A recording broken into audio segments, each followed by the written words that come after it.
Hello there and welcome back to JJ Painting. I am JJ and now it's time for challenge 99, video number 10. Yes, video number 10 in the series of Challenge 99. And today it's all about the captain. As you may remember, when we first saw the captain, way back in video number 1, he looked like this, just your standard old school Blackreach captain. And I was very tempted to try and find a way to do a more multi-part custom captain, but I decided to stick with him for two reasons. First of all, I quite actually like the base model for the captain from the old Blackreach box. And secondly, I thought it's a worthwhile challenge actually having to do some conversion work to him. Now, as you guys know, in the base rules of Challenge 99, if you've watched that video, I could only use stuff that was purchased or enough parts for a single Space Marine. Now, thanks to some of the stuff I was able to pick up quite early on, the captain, thankfully all his stuff came partly from stuff that was elsewhere within all the stuff that I bought, and I used a few other bits and pieces from the spare bits that were given to me by Rob. Thanks, Rob. The way this is going to work out today is we're going to build the captain, and then we're going to paint the captain. But when we paint the captain, we're going to do something a little bit different to what we've been doing so far. Way back when I was starting this up last year, someone said to me, Josh, what you should do is you should, when you paint the captain, this was after the lore video for the Howling Griffins, he said, instead of just painting the captain in the rest of the video, build the captain on his own terms, and then write a little backstory for him. So I did, and we're going to go over his backstory in the video today as I paint him. It's just like my other videos. So without further ado, let's build the captain. So here he is, our captain chassis, as it were. That's not going to be his name, Captain Chassis, but he is going to be the captain. And as you can see, we've got a few things here already. We have a storm shield and an arm, and down here is the relic-esque blade. And just to be clear, what I've decided to go with here, as you can probably tell, is the relic blade and storm shield combination, just to make him stand out a little bit amongst the other members of the chapter and his company at large. And down here, if we scooch, there's a few potential heads. I don't know if I'll be able to fit the helmet head in there. Going to give him a new base. I'm also going to keep the little eagle that's on the back of his head for sure, and I'm going to change potentially the top of the banner as well, but I'm going to keep the front of the torso because I quite like it, and the head and the bolt gun I'm going to carve out. But the first thing I've got to do is cut out that torso to cut out the bits we don't need. So let's crack on.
Well, here he is, our captain, Captain Karlon Yosef, as I've decided to name him.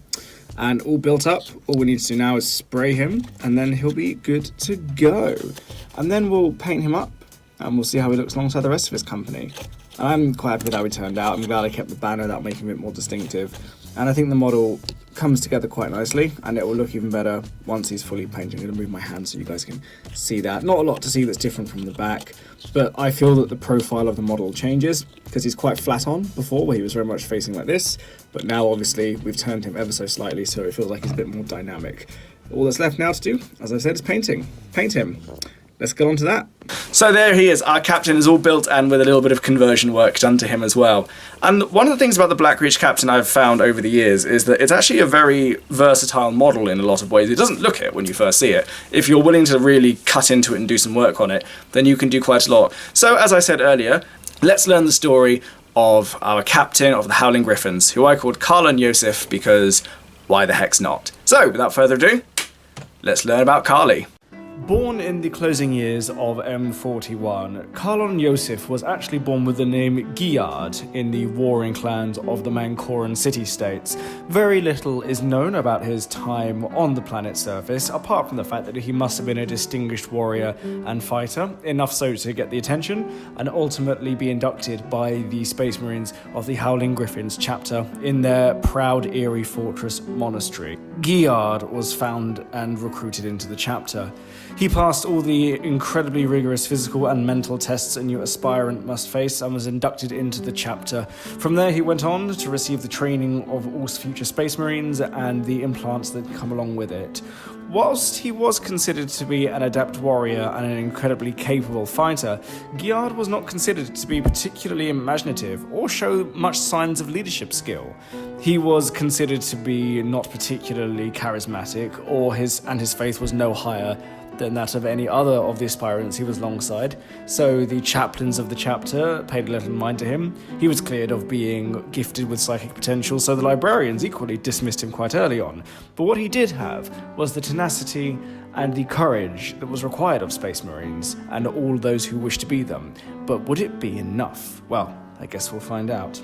After passing the early stages of implantation, Giyad was seconded to the 10th Company to begin his active combat duties within the chapter. It was at this time he took the name Karlon, Karlon being the name he took from a hero of the Howling Griffins. It's fairly common across many Space Marine chapters for new aspirants and new Marines to change their old names for new names, a sort of rebirthing or reincarnation from the old life as a mortal into the life of a transhuman Astartes warrior. This is quite a common custom, and Giyad was no different. So from this point, Giyad is gone, and Karlon is born. He fought with distinction in many guerrilla campaigns against the Xenos races and traitors within the Imperium, and it's worth noting at this point that it's not very often that young Astartes and scouts find themselves fighting against the forces of chaos at this early age. The lessons of the Horus Heresy are well learned by many chapters, and oftentimes only veteran warriors and experienced and seasoned soldiers will be sent on campaigns against heretic Astartes. Young Marines are considered simply too vulnerable and too at risk if they are exposed to the powers of the chaos without the proper warning. However, he was well aware of the histories of the Space Marines in the Imperium and knew very well the risks. However, it would be many years until young Karlon would be facing his first Chaos Space Marine. However, this is not to say that the actions were any less intense. Whilst he was proficient in all areas, he was constantly on the war footing, much like the rest of the Howling Griffins chapter, in his proud history of constantly being on campaign. He distinguished himself in many areas of assassinations, sabotage, and other guerrilla tactic-based campaigns, which are common for the 10th Company. Notably, on one occasion, at some point in 850 M41, he was acclaimed for being able to target the pilot of a Xenos fighter known as an Orca belonging to the Tau Empire with a sniper rifle by shooting the warrior through an open in the front visor of the vessel. For this he was awarded his first military honor, and that may well have very much been the future of Karlon Yosef. He still wasn't much of a strategist, and he definitely was not a leader at this point. And at this point we have to fast forward a full 7 decades before his story starts to really pick up. Having been in the chapter for a full 70 years now, Karlon had by this point received his black carapace and was now a full Astartes. He'd moved around the chapter as well, continuing to hone his skills as a warrior, having spent time in both the 9th, 8th and 7th companies respectively as a warrior in the Devastator, Assault and Tactical Marines. He'd landed himself in a tactical squad in the 5th Company of the Howling Griffins chapter. On this particular occasion, he was travelling with the rest of the 5th Company to a rendezvous point when the vessel he was on was ambushed by the Drakari. Karlon and his squad presumably fought well, but he and several members of his squad and other squads were captured by the Xenos races and taken aboard a slave bark to be sold into slavery on their home city of Komora. For those of you that don't know, Komora is a city in the Webway belonging to the Drakari race, and as the name suggests, it's something of a Gomorrah, with torture and excess being the sport of the day, and all manner of evils and denizens that live in the dark cities and the narrow streets of this place. But thankfully, Karlon and his other compatriots were not to be. slaves to the Drukhari, or at least not for long. En route to the webway city of Camorra, Karlon and his fellow warriors were able to spring from their traps, recognizing that many of the other slaves they had on board, which were human, were also warriors. Karlon, like the rest of his chapter, had never forgotten the capabilities of human warriors and human soldiers, even those who have been enslaved and in many cases already quite badly wounded, and they were able to nurture a fighting spirit in them. The other thing to remember at this point is there were no officers present. Karlon was, strictly speaking, the most highest ranking and the most veteran soldier there, so they looked to him for leadership. For the first time in his life, he was being placed in charge, and he didn't have anyone else to turn to. And as they say, cometh the hour, cometh the man. And Karlon really did show his true mettle here. He organized his fellow captives into small cells that were able to delay and harry and frustrate the Drukhari crew, which they outnumbered many times over. It's worth mentioning that a slave bark, a typical Drukhari slave bark, can hold up to 4,000 slaves, and according to most reports, this one was nearly full. Some reports do indicate that they weren't quite at full capacity, but there was a large number of humans on this particular bark, along with many other Xenos races. So whilst Karlon and his fellow human captives were able to spring themselves free, they killed all the Drukhari they could find, and were also known for killing their fellow Xenos prisoners. The work of the Emperor and the Imperium is never over. Upon discovering the breakout, the Drukhari ship exited the warp before it could reach the webway. Karlon was able to get a distress signal out, and they were found by vessels of the Imperial Navy shortly thereafter. Thankfully, the Imperial Navy did not destroy the vessel with Karlon and his friends on it, but they were able to board it, killing what few Xenos were left, and rescuing the Astartes, and along with the other humans that were on board. Karlon, for this, was noted as being brave, strategically minded, and able to lead clearly and concisely. Obviously, his superiors had misjudged him when they wrote him off as being unimaginative and unable to lead. He was showing signs of leadership. Real potential signs that one day he could command in the field. Once the leadership spark had been lit within Karlon, it never really disappeared. Taking the second name of Yosef, he now went by the full name of Karlon Yosef after the event, Yosef being the name of the planet, the star system that they had arrived nearest to, so he may as well take it. So Karlon Yosef's real acumen for strategy began to emerge, and in fact he was promoted to the rank of sergeant less than a year after he was released, first being granted the rank of ancient, a sort of second command title and advisory role for Space Marines within the Adeptus Astartes. As he began to gain more experience as a sergeant, he led his squad with great distinction throughout constant battles, not just as the warrior or the leader of the squad, but also as a strategist and a tactician, able to use his squad and its assets at the right times in the right places of many campaigns. He developed skills of delegation and demonstrated great leadership in multiple campaigns, and his burgeoning strategic mind only grew even further.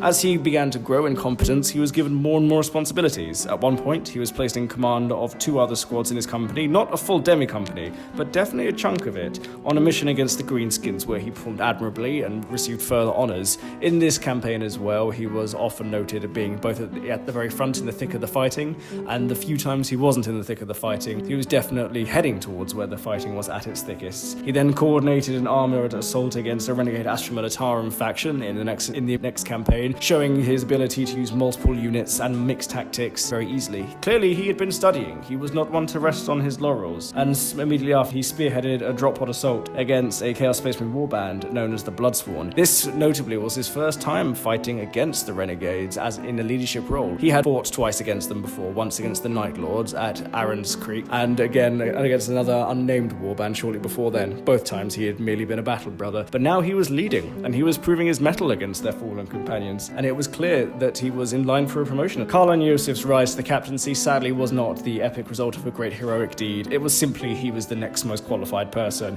The captain of the 5th Company, was asked by the chapter master to return to Terra to take part in the founding of a new Space Marine chapter. This was quite common. Many captains and many veteran warriors drawn from across the chapters of the same gene seed were often called forged by the Adeptus Terra to spearhead the creation of a new chapter or to take over the leadership of same. Karlan was left as the next potential captain of the Fifth Company, and so he was given the role. Unfortunately, his early years as the captain of this company were marked by tragedy and disaster. The death of Mazar, the long-running chaplain for the Fifth Company, was the first major blow to his command. Chaplain Mazar had served as the chaplain of the company for nearly 150 years. He had been attached to the Fifth Company for longer than he had been a member of the chapter for longer than Karlan had been alive, and had been attached to the company from before Karlan had joined the Fifth Company. He was a veteran warrior, and his death was a severe blow to the company. Another blow came to them during a surprise raid by an unnamed Xenos race whilst they were mustering and resupplying, almost in direct mimicry of the Point Massacre nearly 2,000 years earlier that saw the death of Orlando Furioso, disabling his battle barge and leaving them adrift in space. Immediately they were swarmed by a fleet of the Necrontyr vessels. Karlan had a choice at this point: either remain on the vessel and die in a last stand, or evacuate the ship and take up refuge on a nearby planet. He chose the latter, thankfully, saving more than 3/4 of his company, who otherwise would have perished. Leading them to a fortress he initially believed to be abandoned, he actually found it was occupied by a deserter regiment of the Astra Militarum. Although sources vary, some sources say it was as few as 2,000, others say there were a full 4 regiments that had recently gone AWOL from a campaign and had bunkered down in this fortress waiting for a chance to escape and perhaps return home or flee into space where they could not be found. Upon seeing these Space Marines come, many of them panicked, believing that they were there to either drag them back to the front line or to massacre them outright. But Karlan didn't kill them. Karlan saw frightened warriors who he could use, and at this point he gave a rather famous speech. The Lost Brothers speech was gone down in the history of the Howling Griffins as a moment of fantastic rhetoric from an unlikely source. In the speech, Karlan named both the men in front of him not as cowards, but as men whose bravery had simply been untested, and when the moment would come, they would know truly where they fought and who they fought for. And he's remoted for saying in the climax of his speech, "We may be trod different paths, but we are united in our duty. We will fight by you if you fight by us. No man here can say otherwise that he did his duty to his emperor and to his brothers all around him." This speech went down as one of the finest speeches ever delivered to the Astra Militarum, and as a great notion of his ability to unify a scattered and disorganized force into a single cohesive whole. As such, Karlan and his 80 or so Space Marines, along with the now many hundreds of Astra Militarum warriors and soldiers, were able to refortify the fortress they were in, digging trenches and repairing defenses. They were prepared for when the Necrons arrived, and arrive they did, bringing with them a truly gigantic fleet and a huge ground force to destroy this last bastion of humanity on this nearly unnamed planet, known only Alpha Zeta 133X, or as it became known after that, Yosef's Reach, in honor of this defense. Yosef and his warriors fought bravely and held off the Necron assaults, even though they were pushed back and back. Many of the Astra Militarum were slain, and many more of his brothers fell, but ultimately they held out long enough Imperial Navy to arrive, and another ship from a fellow Space Marine chapter known as the Genesis chapter to arrive and thankfully save them. The Necrontyr were driven off, and Karlan Yosef's command was cemented. His poor run of luck was finally over. He was now the captain that his company needed. It's unclear as to what happened to the Astra Militarum regiments that he fought alongside. Likely they were simply shipped off to their next destination, their next theatre of war. Hopefully they went with a little more pride, knowing they'd proven themselves in the eyes of the Space Marines. Karlan Yosef continued to serve gallantly throughout the closing years of M41, well into the Black Crusade. He fought with distinction alongside his chapter master Alvaro at the Eye of Terror, and was present for much of the Indomitus Crusade led by Robert Guilliman himself. Being so close to the founder of his gene line was certainly a point of pride for many within the Howling Griffins, but it came at a cost. The Primaris Space Marines were now starting to make their way into the chapter. Karlan had seen them become inducted into the other companies, both reserve and battle companies, and he himself had been offered the Rubicon Primaris as one of the senior officers of the chapter, but he refused. And to go further than that, he did not allow Primaris warriors within his company. It's still not entirely sure why he resisted initially, but after being probed by the chapter master and his fellow brothers, he responded by saying that his company should remain a firstborn company, purely to hold on to the legacy of what being a Space Marine was, so that we will remember it for all generations and all time. And so it is that the 5th Company of the Howling Griffins is now exclusively a Firstborn company. As warriors toss the Rubicon Primaris and more warriors are inducted into the chapter as Primaris Marines, those that are inducted as Firstborn are often sent to the 5th Company to bolster its ranks, and very few are sure how long this will last for. It's entirely possible when Karlon Yosef eventually meets his fate, that legacy will likely be removed and there will start to be Primaris warriors inducted into the 5th Company. But that's not certain. After all, as Master of the Marches, he is in charge of a great many of the chapter's movements across the galaxy, and is a very well-respected officer, so possibly his wishes will be respected. Time will only tell as to what will become of the Firstborn within the Howling Griffins, and across the Space Marines in general. But what cannot be questioned is Karlon's dedication, courage, strategic mind, and leadership abilities that, while started off going almost unnoticed, eventually blossomed into something proven to be an asset to the Space Marines and to the Imperium at large. So let me know what you thought about this little trip down this character's history. Did you find it interesting about Karlon Yosef? Would you like to hear more about the various warriors within the Howling Griffins 5th Battle Company? Are there any stories you'd like to hear me tell? Let me know your thoughts. I look forward to hearing from you. So there we have it. That is our Howling Griffins captain, Captain Karlon, all painted up and ready to go. And he looks like this now. And let's just double back very quickly, because he went from this to this to this in the space of the time we've been doing this, and there's lots of head movement there anyway. But yeah, so that's Captain Karlon's backstory, and now he's fully painted. I'm quite happy with how he's turned out. And let me know your thoughts below. Did you like a little trip into Captain Karlon's backstory? And what do you think of the captain? And what do you think of the conversions? Let me know your thoughts below. And once you're down there, like, subscribe, all that good YouTube shilly stuff. And next week is going to be the final video in Challenge 99. We are nearly there. Challenge 99 will officially end next week, which is quite sad. There's going to be quite a bit of a reflective arc to it. Like I said, thanks all very much for watching. Again, I do appreciate you taking the time. Like, subscribe, etc., etc., as I've already said. Have a wonderful day wherever you are, and I will see you on the next one. Goodbye.